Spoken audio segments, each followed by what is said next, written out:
মনে করবা তখন খুব আফসোস করবা যে আমি কি ভুল করেছি। একটা শিক্ষক কতটা খারাপ হতে পারে, সে তোমাদের সাথে হয়তো হার্ডভাবে কথা বলেছে, তোমাদেরকে মেরেছে, তাই বলে কি সে খারাপ?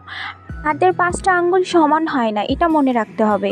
স্কুলে প্রত্যেকটা শিক্ষকে তোমাদের আদর করবে এটা কিন্তু নয়। একটা হার্ড শিক্ষকও থাকে যাদেরকে দেখে আমরা ভয় পাই, তাই বলি কি তাদের পদত্যাগ চাইবা? এই স্কুলের বেতন সেশন এটা তো প্রত্যেকটা স্কুলেই সমান।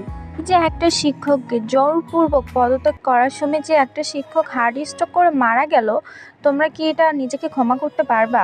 শিক্ষকদের গায়ে হাত তোলা, তাদেরকে জুতার মালা পরাই রাস্তায় নামিয়ে দেওয়া, এইসব কি ঠিক? আমি তোমাদের কাছে অনুরোধ করব, কোনো যদি শিক্ষক খারাপ হয়ে থাকে তাহলে তাদের প্রতি আইনি ব্যবস্থা নাও। দেশে আইন আছে, আইনের কাছে বলো, সেই রেকর্ড অনুযায়ী সে যদি খারাপ হয় তাহলে সে অবশ্যই সেখান থেকে সরে যাবে। তাই দয়া করে এরকম করিও না, শিক্ষক বাবা মার সমতুল্য।